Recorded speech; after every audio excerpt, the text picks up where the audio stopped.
Evangelio de abril 1, 2015, del Santo Evangelio según San Mateo. En aquel tiempo, uno de los 12, llamado Judas Iscariote, fue a ver a los sumos sacerdotes y les dijo: ¿Cuánto me dan si les entrego a Jesús? Ellos quedaron en darle 30 monedas de plata, y desde ese momento andaba buscando una oportunidad para entregárselo. El primer día de la fiesta de los panes ácimos, los discípulos se acercaron a Jesús y le preguntaron: ¿Dónde quieres que te preparemos la cena de Pascua? Él respondió: Vayan a la ciudad, a casa de fulano, y díganle: el maestro dice, mi hora está cerca. Voy a celebrar la Pascua con mis discípulos en tu casa. Ellos hicieron lo que Jesús les había ordenado y prepararon la cena de Pascua. Al atardecer se sentó a la mesa con los 12 y mientras cenaban les dijo: Yo les aseguro que uno de ustedes va a entregarme. Ellos se pusieron muy tristes y comenzaron a preguntarle uno por uno: ¿Acaso soy yo, Señor? Él respondió: El que moja su pan en el mismo plato que yo, ese va a entregarme. Porque el Hijo del Hombre va a morir, como está escrito de él. Pero ay de aquel por quien el Hijo del Hombre va a ser entregado. Más le valiera a ese hombre no haber nacido. Entonces preguntó Judas, el que lo iba a entregar: ¿Acaso soy yo, maestro? Jesús le respondió: Tú lo has dicho. Palabra del Señor. Gloria a ti, Señor Jesús. Tenemos, por así decirlo, 3 actores. Jesús en el centro, el Iscariote, Judas Iscariote, y los otros 11. Aunque 11 forman solamente un grupo. Los 11 son los discípulos del Señor. No son los 12, sino solo 11. Son discípulos que se preocupan cuando escuchan las palabras del Señor: uno de ustedes me va a entregar. Y tienen ese miedo de ser cualquiera de ellos. Por eso uno por uno le pregunta: ¿acaso soy yo, Señor? Ellos han aprendido a confiar en el Señor.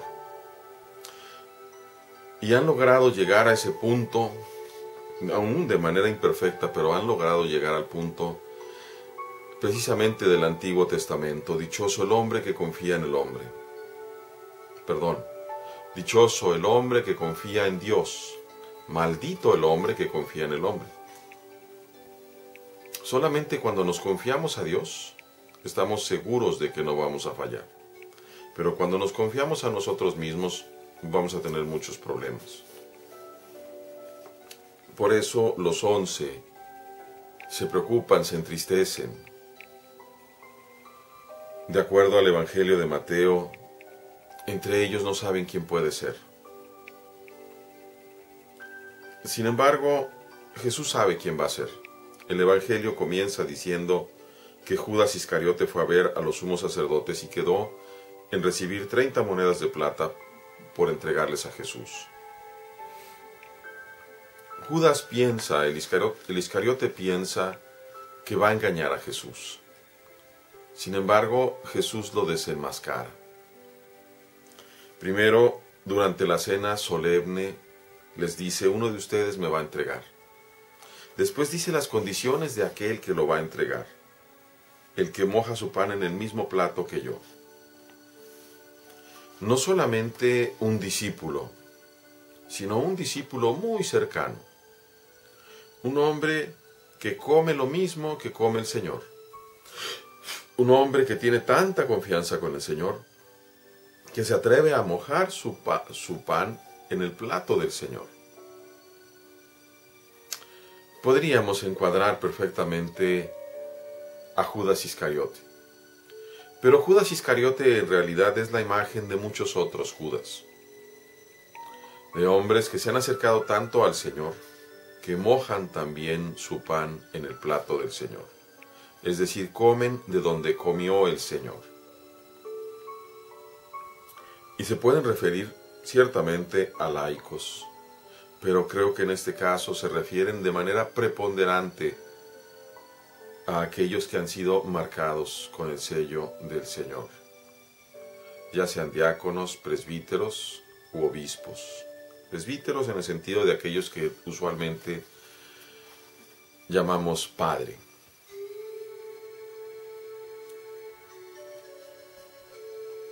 La figura de el Iscariote es terrible porque incluso él mismo pregunta, ¿acaso soy yo? Y el Señor le responde, tú lo has dicho. Le confirma que es él. Sin embargo, está tan lleno de soberbia que él piensa que puede seguir engañando tanto a los 11, es decir, a la iglesia, como al propio Dios. El Iscariote es un hombre cercanísimo a Dios, que ha sido vencido por el placer, que ha sido vencido por la lujuria, que ha sido vencido por la avaricia. Es definitivamente un esclavo del dinero. Alguien que se molestó mucho con el Señor cuando precisamente aquella mujer rompe el frasco de perfume y lo usa para ungir sus pies. Y se molesta mucho diciendo, ¿por qué no se vendió ese perfume carísimo para dárselo a los pobres? En realidad, dicen los evangelistas, él era un ladrón. Y lo único que le importaba era robarse el dinero. Pero para el ladrón no hay un punto suficiente. El que se vuelve esclavo del dinero no llega a tener un límite para tener dinero. Cualquiera podría decir, bueno, cuando junte $100,000, y juntará los $100,000, y entonces dirá cuando junte 500,000, y juntará 500, y entonces dirá cuando junte 1,000,000, y cuando junte 5, y cuando junte 10 millones, y mientras tenga vida y pueda seguir dañando, seguirá acumulando riqueza, poder. Finalmente, es triste el destino de ese hombre, más le valía no haber nacido. Muchos nos podríamos preguntar, ¿pero cómo se puede volver a entregar a Cristo? Ya no se puede volver a ser el Iscariote. Y yo te diría que claro que se puede. Cuando un padre presbítero abusa de un niño, vuelve a asesinar a Jesús.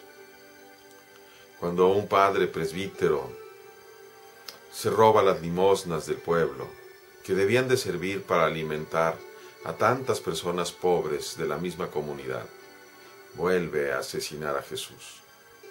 Cuando un padre presbítero se endurece su corazón y no quiere responder al llamado que le ha hecho el Señor, sino que se dedica a vivir en su casa, maltratando a su cocinera, exigiendo la comida que los demás no pueden comer, tirando esa comida y no atendiendo a aquellos a quienes está llamado y ordenado a servir, sigue asesinando al Señor y entregándolo por monedas.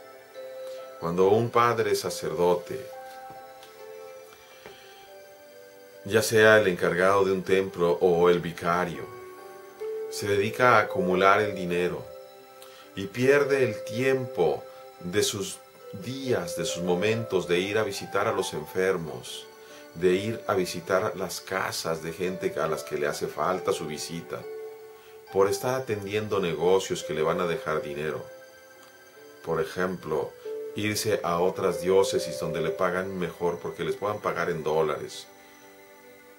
También está matando a Cristo, a quien no atiende. El llamado del Señor es muy especial. Es un llamado a la pobreza, precisamente para ser libres del demonio. Es un llamado a la humildad, para servir a todos. Es un llamado a la misericordia, para que todos quepan en un corazón que es precisamente se va asemejando al de Cristo. Pidamos, hermanos, porque ninguno de nosotros seamos iscariotes, sino que todos, aun que pudiéramos fallar, fuéramos al menos como Pedro. Dios les bendiga, hermanos.